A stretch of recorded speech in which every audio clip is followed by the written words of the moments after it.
बिहार में लोगों का पलायन इसलिए हो रहा है क्योंकि यहाँ से पूंजी और बुद्धि का पलायन हो रहा है।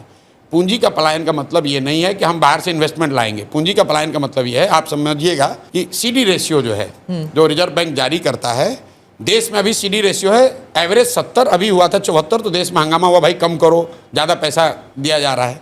बिहार में सीडी रेशियो 1990 से पिछले साल तक है 40%।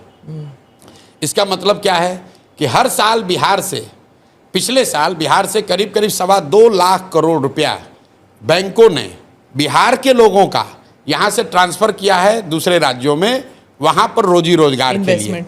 तो तेलंगाना में सीडी रेशियो, आंध्रा में, गुजरात में, तमिलनाडु में, केरल में सीडी रेशियो कितना है?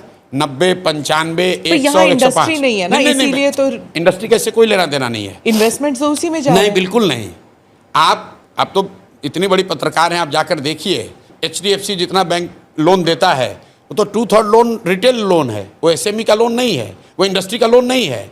सारी जो बैंकिंग इंडस्ट्री है 70% इंडिया की इकोनॉमी, 64% तो सर्विस सेक्टर में है। रिटेल भी तो नहीं रिटेल है, तो उसके लिए कंजम्पशन बढ़ना चाहिए। यहाँ पर आप अपने बच्चे को पढ़ाना चाहते हैं, उसके लिए लोन लेना है, उसके लिए इंडस्ट्री की क्या ज़रूरत है? आप मोटरसाइकिल खरीदना चाहते हैं, उसके लिए आपको पर्सनल लोन चाहिए। अगर आपको गाड़ी खरीदनी है, आपको यूट्यूब चलाना है, आपको एक छोटा दुकान खोलना है, उसके लिए इंडस्ट्री की क्या जरूरत है? अगर IT हब बन जाएंगे तो लोग आएंगे। मैं बिल्कुल उसके पक्ष में नहीं हूँ, वो लेटर स्टेज में होगा। जब तक यहाँ पर कंजम्पशन नहीं बढ़ेगा, look at the figure of per capita expenditure in Bihar. हम लोग इनकम की बात करते हैं, better economic indicator is expenditure indicator, कि लोग कितना खर्च कर रहे हैं। बिहार में पर कैपिटा एक्सपेंडिचर जो है वो देश में सबसे कम है। हाँ। तो आप जब खर्च ही नहीं करेंगे तो कोई इंडस्ट्री क्यों लगाएगा? जब पैसे है नहीं तो खर्च क्या करेंगे? हाँ, बिल्कुल सही बात। पैसे क्यों नहीं है? पैसे नहीं होने की 2 वजह है।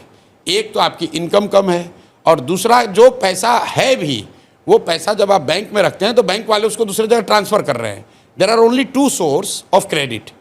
एक जो पैसा आप कमाकर खर्च के बाद बचाते हैं वो आपका कैपिटल है, और दूसरा जो बोरोड कैपिटल है जो आप बैंक से लेते हैं। ठीक है, अगर बिहार में 70% सीडी रेशियो हो तो हर साल बिहार में 2.25 लाख करोड़ रुपया, ध्यान दीजिए, 2.25 लाख करोड़ रुपया बिहारियों का पैसा एक्स्ट्रा इन्वेस्ट होगा।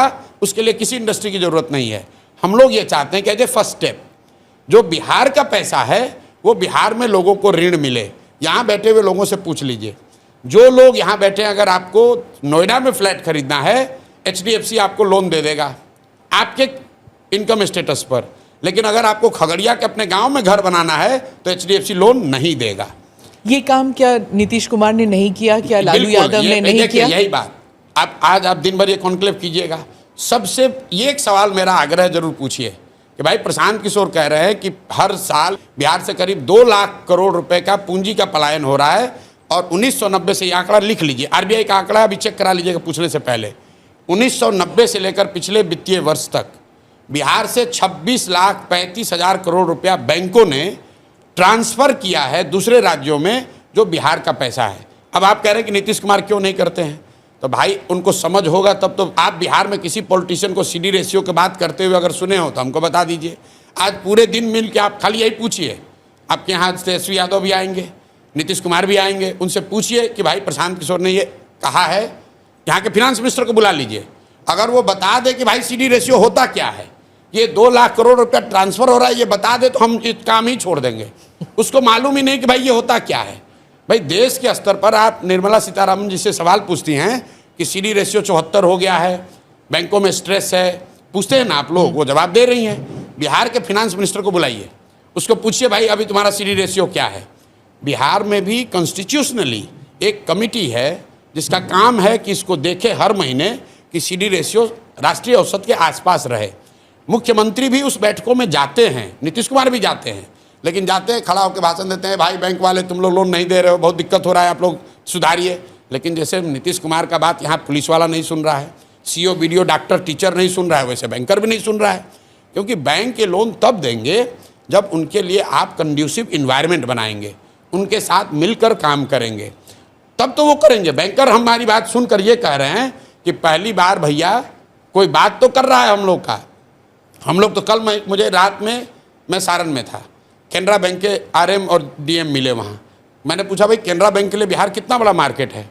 बोला सर बहुत बड़ा मार्केट है। हमने बोला क्रेडिट के लिए या डिपॉजिट के लिए? कहता सर अभी तो डिपॉजिट के लिए है, आप आ जाए, आप जैसे लोग आ जाए तो हम लोग चाहते हैं यहाँ लोन भी दें। यहाँ लोन देने के लिए कोई सुविधा ही नहीं है। प्रशांत जी, आप कह रहे हैं कि नीतीश कुमार की बात कोई नहीं सुनता है, अरे दरोगा भाई तो अगर नहीं सुन रहा है तो सीडी रेशियो 40 क्यों है? तो और सुनिए एक बात, चूंकि आपका हम इसी लात पहले आए हैं कि आपके पास दिन भर आपका कार्यक्रम है, लालू यादव के लड़के आएंगे यहाँ, लालू जी आए तो उनसे भी पूछिएगा। लालू जी जब मुख्यमंत्री बने, और ये मेरे कहने पर मत पूछिए, अपने टीम से रिसर्च करा लीजिए, लालू जी जब 1990 में मुख्यमंत्री बने तो बिहार में क्रेडिट डिपॉजिट रेशियो था 36%।